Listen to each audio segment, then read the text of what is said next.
We hear from Erick Figueroa Munguia, who recently took a gap year and his experience reactivating his financial aid as he goes back into UCSD in pursuit of his mechanical engineering degree. He walks us through how the gap year decision came about.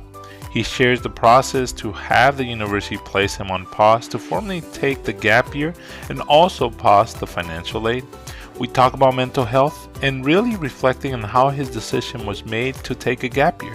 This conversation is to bring awareness on certain obstacles he faced when trying to come back into UCSD.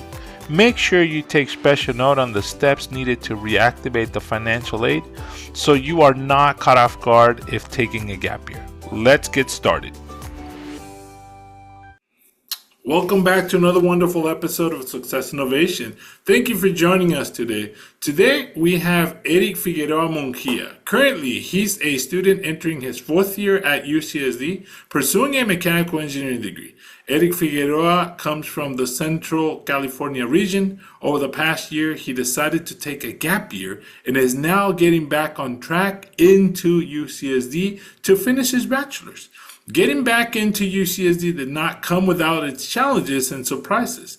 This past year has definitely not been easy for Erick, and we are here to share his experience so others may learn from it. Let's get started. Welcome, Erick Figueroa Munguia, to Success Innovation. How are you today, sir? Hola, Lázaro. Thank you for having me. And yeah, I'm doing pretty good. I'm eventful morning, but Yeah. overall, pretty good. Awesome. Thank you. Yeah, you were just telling me a little bit about your morning. Introduction wise, we're here to talk about your gap year and the financial aid situation that you've experienced Yeah. within and after trying to reactivate it once you're going into UCSD. So, to start it off, you've been going to UCSD for 3 years. You were going for 3 straight years. Then all of a sudden, everything seemed to be going fine. And then all of a sudden, something happened. What made you decide to go ahead and deviate from your 4 year plan that you had mentioned to me a while back? Yeah. So originally, coming into UCSD, obviously the plan was go in, do 4 years, graduate, and have a job straight out of college, right? As I learned, sometimes life isn't linear. Hmm. It You do have to jump over obstacles. You have to do a lot, right? So first 2 years, I would actually say were really, really good. My third year is where I started struggling a little bit more. I would say one of the big factors was my mental health. Um, so we can get into that later, but yeah, mental health being an issue, and then kind of, you know, causing grades to slip a little bit. Hmm. Fortunately, I was able to secure an internship that summer after my third year. I was always open to my employer. I told them, hey, grades are a little slipping a little bit, whatever, and they were okay with it. They just wanted me to reassure that I wanted to work with them, that I was going to give them my 100%. Hmm. And I told them, yeah, I'm here for the company. I'm excited for the internship. So that summer, yeah, I took an internship, and then had a couple of losses in the family. Well, I had lost my grandpa. Hmm. And then not even a month and a half later, I lost one of my best friends from high school. So that kind of, you know, I was not really used to dealing with loss like that. Hmm. They both came suddenly because we had talked to my grandpa about a week before, and he was perfectly fine. And then next thing we know, he was in the hospital. Hmm. And then my friend, it was a car accident, so it was really sudden, right? So it was kind of having to sit down and reflect, and think about myself and just say, okay, the best thing to do right now is to just deal with these losses in a healthy manner, right? Take my time that I need to be there for my family and for friends, Hmm. right? And for myself. And so those were like about the two main factors as to why I decided to take the gap year. Um, as well as, grades were slipping a little bit, and I knew that if I came in during fall or winter, I was still going to be dealing with trying to navigate um the loss of two very important people in my life. So I didn't want that to affect my grades, and then ultimately UCSD telling me, hey, unfortunately, we're cutting your financial aid, or unfortunately, you can no longer enroll in classes, right? That was the last thing I wanted. Hmm. I was talking to my mom about it, and it was definitely it wasn't an easy decision, but I came to the decision of taking the gap year because I would have much rather wait an extra year, collect myself, and then come back to UCSD with the full head of steam, right? Yeah. So let me ask you a couple more questions, and let me try to paint the picture here, and try to Mhm. explore a little more so that I understand a little better, and maybe the audience also hears it a little more. So going back to maybe SHIP 2023, I think it was over in Utah. That might have Yeah, been SHIP yeah, 2023 in November or October, last week of October, first couple of days of November 2023. Uh, you went to the SHIP National Convention, as I mentioned. yeah. You were, I remember, were not necessarily getting a lot of traction, et cetera, et cetera. And I Oh, saw really? you and I said, hey, keep your head up. And all of a sudden, a couple hours later, you tell me, hey, I got an internship with Cummings, right? So Yeah. that was something that I remember, or at least you hinted at, but it wasn't for that particular date. It was for summer 2024. So it was a couple months later. Is that accurate? Yeah, yeah. So, yeah, I mean, that being my first career fair in general, Yeah. first conference, it was really hectic. I did not expect it to have that much people. I mean, I knew it was a nationwide event, right? I knew ship chapters from all over the United States were coming, but I didn't expect it to be that big. And when I went in, I remember day one, I got a lot of, you're a great candidate, but we're gonna choose someone else. I got a lot of those. Or a lot of, they would give me a QR code on a little piece of paper and say, here, you just scan and send your resume. It'll go to a special folder that's for the ship chapter, right? For the ship convention. My bad. And it did discourage me a little bit. Because off the gate, I went after smaller companies to kind of, get the flow of things, get all the nerves out of my system, right? Don't be as nervous when I go talk to my top two or three that I wanted to go see. So hearing the rejection from the small companies did really, make me a bit nervous to go talk to the bigger companies. So day one, I didn't get any interviews, nothing. Day two is when I talked to the slightly bigger companies. I remember I talked to Ford, and I was chit-chatting with one of the engineers. He loved my resume. He said that he loved that I knew about cars and I like racing, but he asked that I have more experience before applying, which that one was a really big gut punch because that was one of my top companies. Um, because in the back of my mind, I was thinking, well, that's why I'm here to get that experience, right? So then after that, I was walking across the the room, right? And I saw that the Cummings line was completely empty, which hadn't been empty at all the whole first day and a half. So I said, oh, you know what? Let me go shoot my shot. Let me go see if maybe I get to talk to the representative. So I went, talking to the representative, um, making small talk at first, and then going over the resume. She was asking over my resume, I was answering, and then yeah, I got the interview. So I didn't get the internship on the spot. I got the interview for that following Monday. I believe that it was Saturday, so we flew back on Sunday, and then that Monday I had the interview. So it was also a little frantic trying to prep for that interview in about less than 24 hours, right? From Yeah. the time the flight landed in San Diego. Um, so yeah, then I had the interview. It went well. Got offered the job. Not even a week later, I remember I was in one of my engineering labs, and I got the email, and um, I had to step out for a second because I got the email, and I got my phone buzzed up because I'm in the lab. I didn't, right? I'm not going to check my phone, my email, and then my phone kept buzzing. I kept getting a phone call, and I asked my professor if I could check my phone real quickly. He's like, "Yeah, go ahead." And it was let's see, it was a phone number from Indiana. And then I remember quickly that's what Cummings had at headquarters, and I got a call, and they asked me if I was still willing to take the position in Wisconsin and for the summer. And I said, yeah. And that was honestly the only interview I had. Um, I had a couple more that were I thought I was gonna get interviews.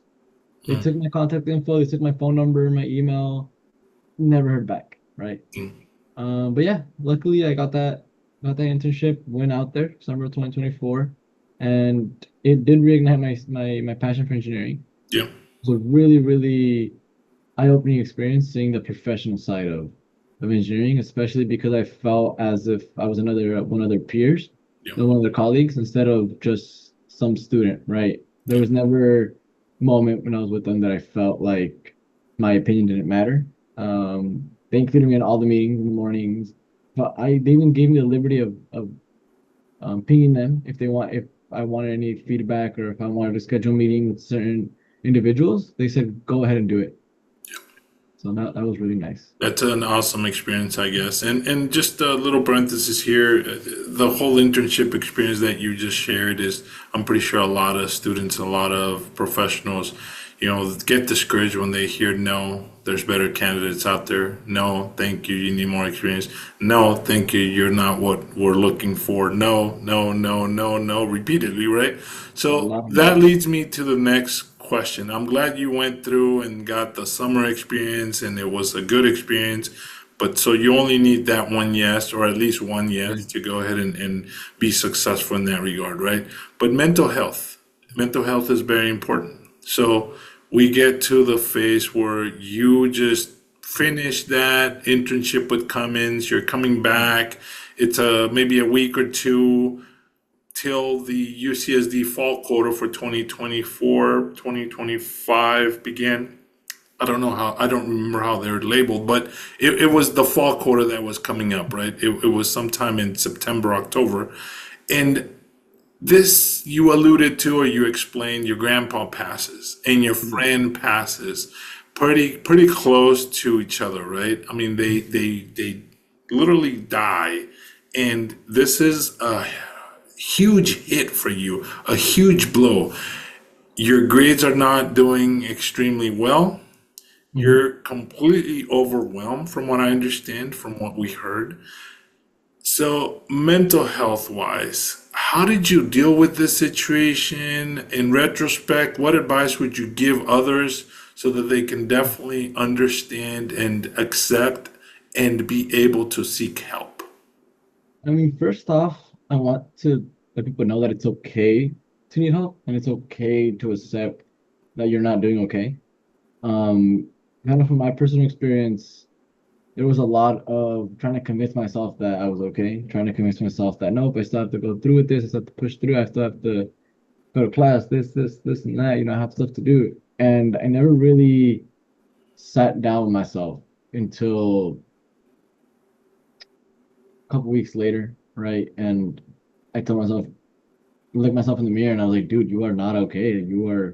It's okay to grieve, right? So the one big thing that I reached out for UCSD, I'm not too sure if any other universities have it, but UCSD has this program called CAPS, which is if you're under the UC SHIP medical plan. I'm not too sure how it works if you don't have it, but I know it's free um therapists and counseling, right? I believe you have 10 sessions a year. I could be wrong about that. I can't remember if it's per quarter or per year. They have a certain amount of sessions, and you could just schedule them online, and you can choose whether you want to do it through Zoom or in person. And so I want to go talk to them and just opened up about what was going on. And they were the first ones that said, "Hey, well, have you ever considered a gap year?" And I told myself, "Well, I thought about it, but I'm not too sure if that's a good thing." And they asked me why, right? And I just told myself because I always thought it was a bad thing to take a gap year, right? I didn't want to feel like a failure. And they kind of reassured me and told me you are not a failure for taking a gap year. Everyone needs a break here and there, right? Everyone needs to de-stress every once in a while. And they told me you've been going to school since you were 5 years old. It's a lot of years, right? Um, And so it kind of just I accepted, it's okay. I need to take some time off, focus on being with family, right? That's the one big thing I did. I went back home for a bit. I was there for my dad. Um, because my dad just kind of kept working through Hmm. it. Took about a week or two off, and so I was kind of there for him. Honestly, probably the most memorable memories I made with him.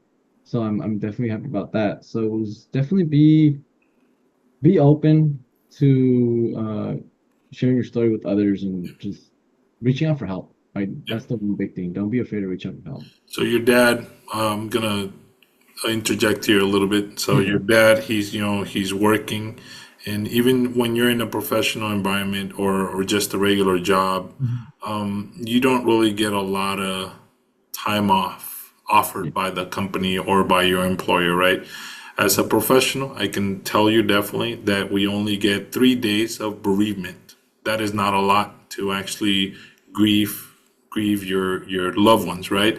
If you have a blue collar job, you you have to ask your supervisor or your manager, and you can say, "Hey, my loved one died." You might get a day or two to take care of some stuff, and the rest of the time is vacation time if you have any, right? But that's normally how it works. And going back to your dad, he's thinking, my father died, but I still Yeah. have to put food on the table. The Yeah. rent is still due at the first of the month. Electricity, water, every other bill, I still have to pay for those, right? Mhm. I don't have time to grieve, period. I think that's what's going on through his mind. Yeah. Yes, he's hurting. He was hurting. I'm pretty sure he's still hurting. But at the same time, he's thinking, I have to take care of my family, my wife, my kids. The things that I need to do, I can't put on pause because the world keeps moving. That's from an older perspective, what I see. You are seeing, okay, I can take a gap year, I can do this. Yeah. I'm assuming he's very supportive. He's saying, hey, if Very, you very. need to, if you have to, go for it. Because in his mind, he probably didn't tell you, but he's thinking, you're never going to be this free and this flexible ever again. Yeah, that was something that I did have to sit down with my parents and kind of talk to them about because I was Mhm. honestly a little scared at first to tell them, Yeah. because I didn't know how they were going to take it. My older brother did 4 years at UCLA and graduated, in 4 years. I never really had any trouble with grades, right? So I kind of had to sit down with them, and be like, hey, so this is what I'm thinking of doing, talking to the counselors. And my dad has always been big on if you don't go to school, you work. So he just told me, he goes, look, he goes, if you, I hope you go back to school after this year. He goes, but if not, you have to get a job, right? Like, you have to find a way to survive, which I did. I decided after about a month being back home with my parents, I came back to San Diego and got a job and I was working. And then I ended up taking classes at Mesa Community College, which we Hmm. could get into that later. Um, but yeah, it was kind of just sitting down with them having this conversation. I know my mom was actually pretty worried about me not coming back to UCSD. Hmm. But I know that in the back of my mind, that would not even in the back of my mind, it was always on my mind that going back to UCSD was something I wanted. Um, which kind of led to during the gap year, I was thinking to myself, I miss school. I miss opening my laptop, doing an assignment, feeling good when I turned it in. I miss that. So I signed up for community classes. I took two of the lower dip classes that I needed at UCSD. There's a third one that I had signed up for, but it got canceled because the professor couldn't teach it, unfortunately. So honestly, that was even a really, really big boost to my self-esteem as well, because I did really good in those classes, and it had been a while. It had been a while since I got an A on the midterm. So getting Awesome. an A on one of those midterms at the community college classes was felt really good. And I knew that if I could do it there, I know I could do it at UCSD, right? It's awesome. Yeah. So let me go back a little bit. Yeah. You decide to take a gap year. You go back obviously to your parents for a month or so, but a little bit before that, when the Hmm. CAPS office, the counseling suggests taking a gap year, Hmm. and you process it and you say, yeah, you know what? That's not a bad idea. I'm actually going to do that. You jump in, you take the full decision. I'm assuming there's a process for a formally requesting a gap year, from any university, in this case, UCSD, you how did you go through this? Did you have to go through the registrar's office, which is the financial aid office, the admissions office, and say, hey, my name is Eric. I want to take a gap year. How do I formally go ahead and request that process? Because if you leave, you're pretty Yeah. much getting kicked out or kicking yourself out if you don't go through this formal process. It's not like you can say, oh, you know what? I don't want to go to school. I'll take a gap year and you don't tell anybody. So you Mhm. forfeit your place. Can you walk us through that formal process? Yeah, so at first I kind of didn't really know how to go about it. I met with my the Marshall counselors, and luckily they were extremely helpful and they did all the process for me. I just talked to them and say, "This is my decision. Is there anything I need to do?" And so they handled it on their end, put in all the paperwork that they needed to do. It's kind of the way they explained it to me is all they had to do was check a box that said that this student is going to take a leave of absence from UCSD, right? And then from there, I hopped into the financial aid office, which this was the one where I didn't know. Apparently, you have to, if you qualify for financial aid, whether it's Cal Grant or Pell Grant, you have to go to the Cal Grant website specifically for the Cal Grant. So you, the Mhm. individual, Yes. have to go to the website And and under do a process. so Okay. under your financial aid status for that year, for that award, you have to click leave of absence and then choose which quarters you want to take off, whether it's fall, spring, or all three, right? Um, that I didn't know. When I went to the financial aid office, they had told me that they asked me if I met with my counselor, and I said yes. And I asked them, do I need to do anything? I said, because I applied for the 25-26 school year, correction, 24-25 school year for financial aid. And is there anything, I asked them if there's anything I need to do to ensure that that aid gets saved for the next year. They told me no. They said, don't worry about it. Everything's good. You met with us. We have that on record. The university will see that you're not enrolled in classes, so they'll know. Um, which wasn't the case, right? Like I said, you have to go to the Cal Grant website and declare leave of absence. And I didn't know this at all until this year when I was applying. I got an email stating that if I'm starting my fifth year, I need to submit a request for Cal Grant for a fifth year.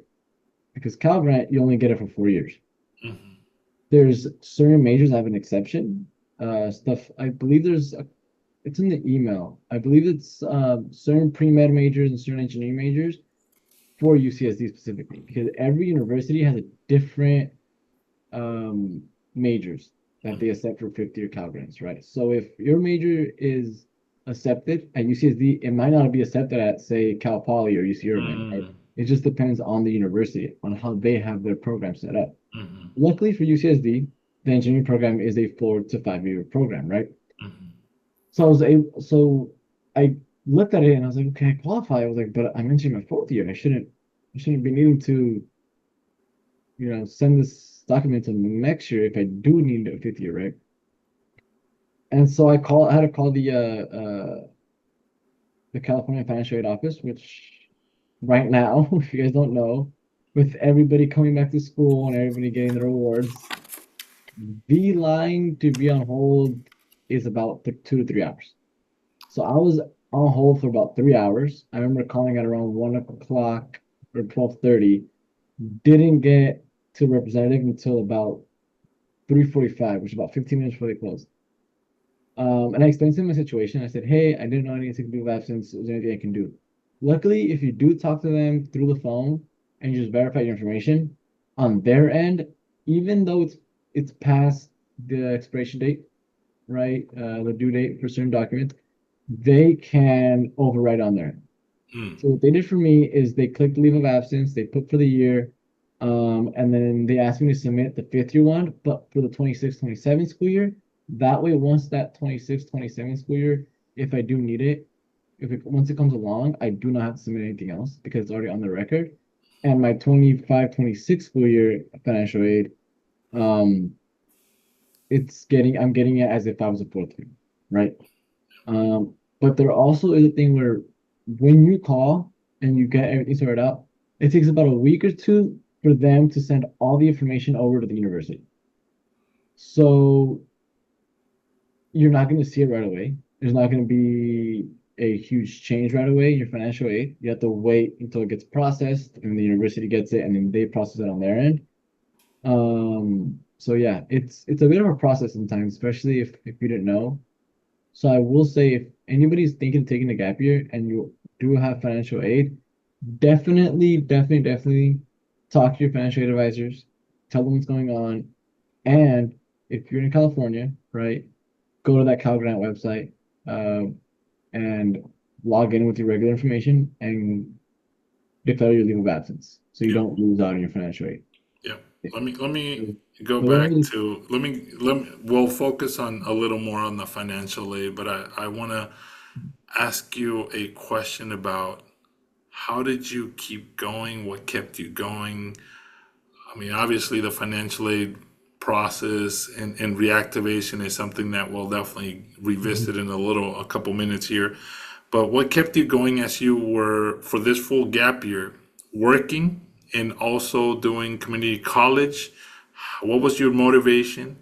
And how did you, because I have met some individuals, some students that have quote unquote taking a gap year and a year turns into two, 2 years turns into three, yeah. and then all of a sudden that gap year is no longer a gap year, it's more you just kind of dropped out. So what kept you going in order for you to now, a year later, Mhm. retake your path to UCSD as a fourth year student? I will say, for me, um, kind of just thinking about that goal that I had when I was a kid, right? I always envisioned a really good life for myself. And that's kind of the main thing that has kept me going and still keep me going, is imagining the life I want, right, in the future, say 15, 20 years from now, and what I need to do now to, you know, get there. Um, so it's definitely like, okay, there's going to be setbacks. There's going to be things that you might not like, stuff that's not going to go your way. But I always kind of thought of it as, I'm not going to let those things push me down or keep me down, right? So it was kind of just envisioning my life in the future, what I wanted, along with having a really good support system with my family, right? And I know that I'm very fortunate enough to have that. There's a lot of individuals that possibly don't have that, because I mean, growing up in the Latino community, if you tell your parents you're taking a gap year, they automatically assume you're dropping out. They automatically assume that you're not going to get your degree, right? That you're not going to um, do what you set out to do, right? So that was definitely something that I had to, again, like I said, sit down with my parents and tell and say, hey, this is the decision I'm taking. Um, and having them in the support system was really great, and something that helped keep me going. Um, but for any individual, I would say just find your support system in general, whether it's your parents, whether it's friends, whether it's people you met that are already in their professional careers. Like, find who is there to support you, right? And that goes a long way. Awesome. So let's fast forward a little bit. So um, let me ask you here. You obviously financially reactivating it, getting back was quite a challenge. But Yeah. do you have to go back to the admissions office into UCSD and tell them, "Hey, I'm ready to come back"? What's the process? Because you had to go to Marshall, in this case, the Mhm. college within UCSD that you belong to, and say, I wanted to take a gap year, they did the process. When you go back, do you go back to the counselors at your pertinent college, or do you have to go to the general admissions office? What's the process like? So the way I did it is, first I went to the Marshall Counseling on online, right? Hmm. Virtual Advising Center. And I told them, hey, I'm ready to go back. And what they did is they sent over an email of, it was about a 2 to 3 page document of the steps I needed to take.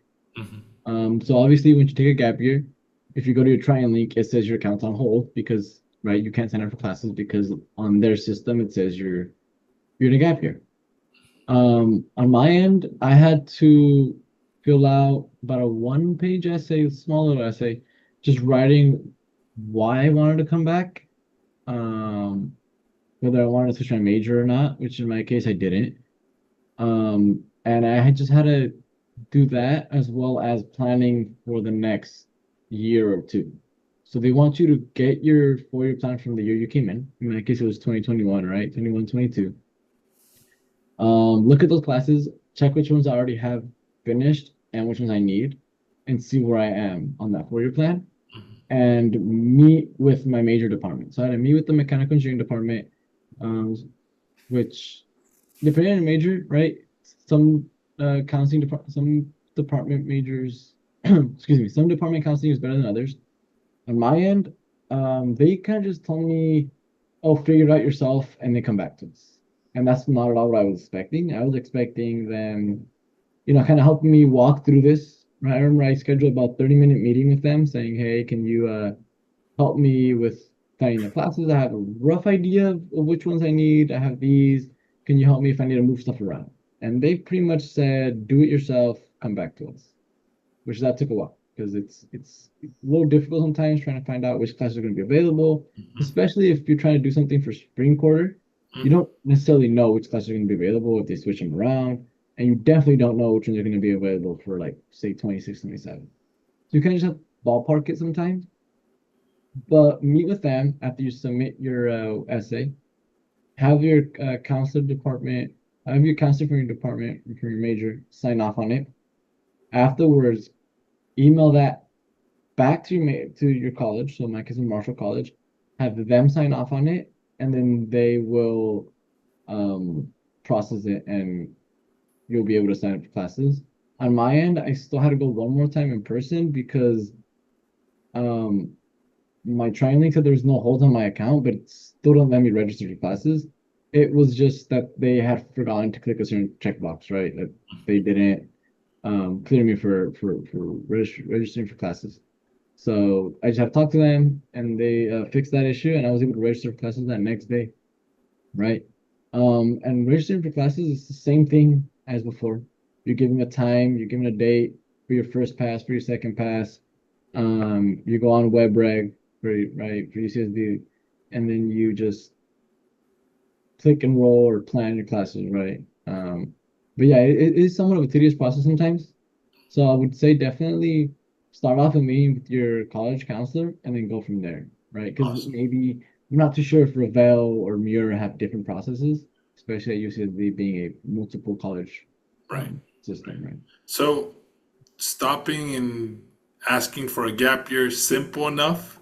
Yeah. Reactivating and going back, it's a little bit of a process that the university or the counseling admissions office kind of throws on you and gives you the onus on that so that you Yeah. have to go through it. And I guess they're just trying to make sure that you really want to come back and that Yeah. you're ready to come back and that you give them that revised plan of what you expect or want to do. Okay, fair enough.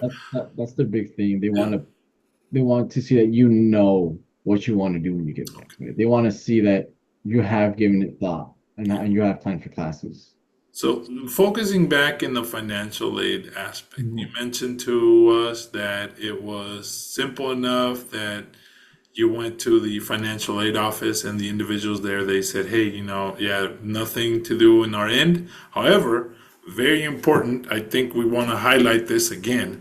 You, as the individual taking that gap year, that pause on financial aid, have to go to the Cal Grant website, the financial aid. Is it FAFSA or is it the Cal Grant? So it's Cal Grant. So it's Web Grant for students. That's the website. Because the federal financial aid is the Pell Grant, which is different from the Cal Grant. So Pell Grant is the federal aid, which their system is a little tricky, right? They count it as percentages. So it'll say you used 115% out of 600% of your Pell Grant. A little confusing at times because you see 115, you're like, whoa, I used more than I had, but then their system says 600%. So it's a little weird. And on that end, I didn't have to do anything. For Cal Grant, however, Cal Grant is based off years. Like I said earlier, it's 4 years for majority of majors, majority of colleges. However, some STEM majors have a fifth year eligibility for Cal Grant.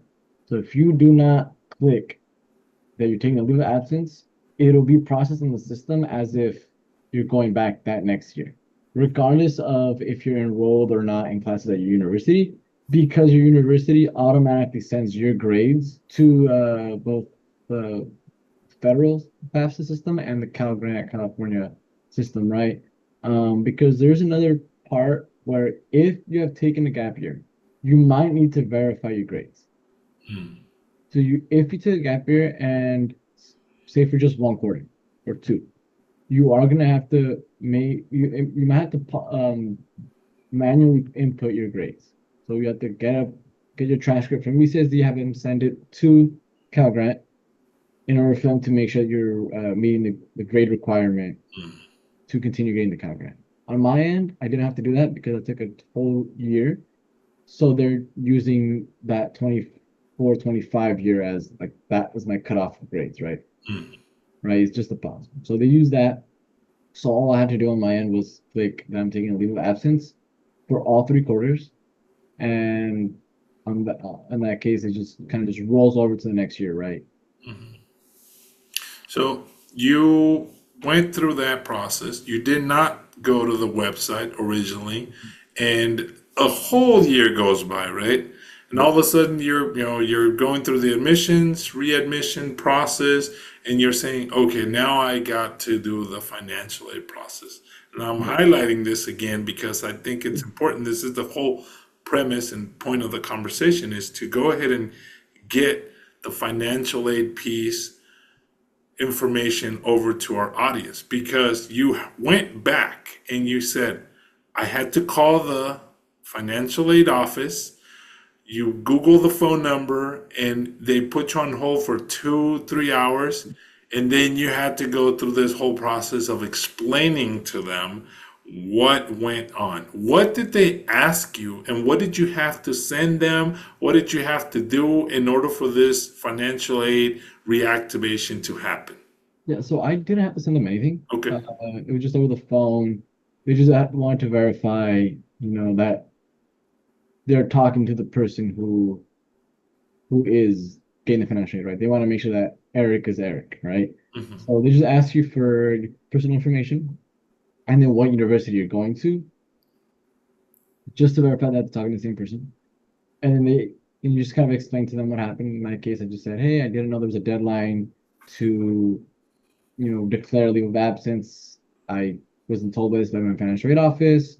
There might have been some miscommunication between me and my financial aid office. So is there anything you can do? And they were able to, again, like I said earlier, on their end, since they have access to all the forms and pretty much one click of a button, they can decide whether or not you get financial aid or not. They just said, okay, no worries. They saw that I guess they didn't get my grades reported for this academic year from UCSD because I wasn't taking classes there. So that added up with my story, and then they were able to grant me financial aid for this year, as well as putting the leave of absence on 2024, 2025, in order to have that eligibility, right?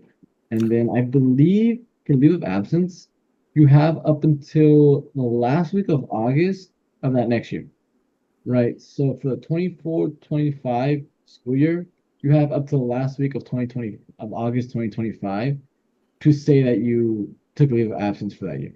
So you don't have to do it before. You can do it before the year, during the year, or even about a month and a half after, right? As long as you do it before they send out next year's awards. So before they send out that 2025-2026 award to UC San Diego, because they want to make sure that all the information is correct before they send out that next year's award. Okay, great. So you go through this whole process, and I think at this point, you're all set, you're good to go, and there's no further issues. You're already registered for classes at UCSD, and you've gotten your financial aid disclosed package, and you can see that Mm. in your student financial aid portal. Yes. So you're all good to go in that regard, Mentioned correct? above, yeah, financial aid portal says how much aid I need, how much I'm getting, and then on my the Triant link for UCSD, they have another part where you can check if you owe any money or if you need to pay something off. And I already know how much I'm going to get back for financial aid, right? For housing and expenses, right? Because it is a thing if you are low income, that financial aid ends up going into your account. So if you have direct deposit set up, whether it's direct deposit or your mailing address, they'll mail you a check for the amount that's, I guess, refunded for you in a way, right? So I already have everything set. I already know how much I'm getting back. So took a little bit of time to get that figured out, but it's all good to go. Through all this process, what have you learned, and what do you wish others would actually take away in from our conversation to literally avoid any of the roadblocks you've encountered? First off, I want to say don't leave things for last minute. Okay. That I feel like that might have affected the amount of stress I have when Okay. it came to trying to figure stuff out for financial aid. And double check a lot, like double check everything because I know if I would have double checked that Cal Grant website, I would have seen that you need to take leave of absence. I trusted the word of the financial aid office, which nothing against them, right? I'm pretty sure they had no idea either, or they just got confused, right? So definitely, reach out to the financial aid office and your counselors, but also check the financial aid website itself, both Cal Grant and FAFSA, because more likely than not, if you scroll down to the FAQ, frequently asked questions page, someone has asked that question and it's on there. And it'll give you a step-by-step guide on how to do it, right? Um, so yeah, double check and don't leave things for the last minute. Awesome. Thank you, Eric. So, with that, I want to kind of wrap it up and say, Mhm. first of all, if you feel stressed or you are suffering from some mental health situation, you have to come to terms and accept it, right? Whether it's something that you have to do through going through counseling, nobody can help you other than you accepting that, hey, there's something that I need. I need help. I need support. That's the first step. The Yes. second step is deciding on if you're a student to take a gap year or not. A gap year is up to you. You heard the process. You heard what pros and cons there are to actually doing it. Third one, Mhm. financial aid. Very, very important. If you have financial aid of any amount, make sure that you also handle that avenue as well. Go to your financial aid office, visit the websites for FAFSA, Cal Grant if you're in California, or depending on what state you're in, if you get state aid, go to that state website for financial aid. Make sure that you double check, triple check if you have to do anything in addition. And when you're going back into the university, if your plan is for 1 year, make sure that you stick to that plan. Make sure that you have an accountability buddy, per se, Yeah. somebody that knows and encourages you and keeps tabs on what you're doing, what you're going through, and if you're actually following through on going back after that 1 year. Mhm. If you're going back after that 1 year, reactivating the admission process is also something that you need to understand. Ask those questions before you pull on executing the gap year, at least so you have some sort of awareness on how to come back to that particular university. Mhm. It is fine. You have time and you can definitely do it. With that, thank you, Eric. Anything else you want to add at this point? Yeah, I do want to go back to the mental health part. Yes. I do want to add one thing that I didn't mention earlier is do not compare yourself with others at all. Right. Please, please, please. I struggled with that my entire life. I love my older brother, but I will always compare myself to him. And we had the same teachers growing up. They always knew me as his little brother, and so I always compare myself to him. My mom would have to talk to me and tell me, "Don't do that." So when I got to college, I would compare myself to individuals who were getting straight A's in classes, or who, when I started off in pre-calculus, they were in Calc 2. And I feel like that um, did make me lose a little bit of motivation at the time because I always focused on others instead of just focusing on where I was at and what I need to do. Why? Because we all grew up in different backgrounds, different financial statuses, right? My high school, we had three AP classes: AP English, AP Spanish, and then they added AP Computer Science my senior year during COVID. And that class did not go as good because it was during COVID. And I was comparing myself to individuals who taken AP Calc, AP Physics, AP Chemistry, which my school didn't even offer. So it's more of focus on where you are starting and what path you need to take to get to your end goal, right? Don't worry about others, don't worry about where they're at, because maybe they started somewhere else as well. Maybe they were in your shoes as well, right? So just focus on yourself and focus on where you need to be. Thank you, Eric. And with that, I'd like to acknowledge you for opening up, for sharing your story, and for empowering others on how to avoid some of those roadblocks. And that's what this episode was really about, to bring awareness about what a gap year is, whether you should consider taking one or not, and talking about mental health as well as the obstacles and roadblocks that you might encounter when you talk about financial aid and things to look out for when it comes to money for your education. With that, thank you so much, Eric. Gracias. Gracias a todos. Thank you. We'll see you next time. Hasta luego. Bye-bye. Thank you for having me, Lázaro. Have a great rest of your Thank you for listening to this incredible conversation with Erick Figueroa Munguia. Please connect with him in his social media and reach out with any questions. See you next time. Hasta luego. Bye-bye.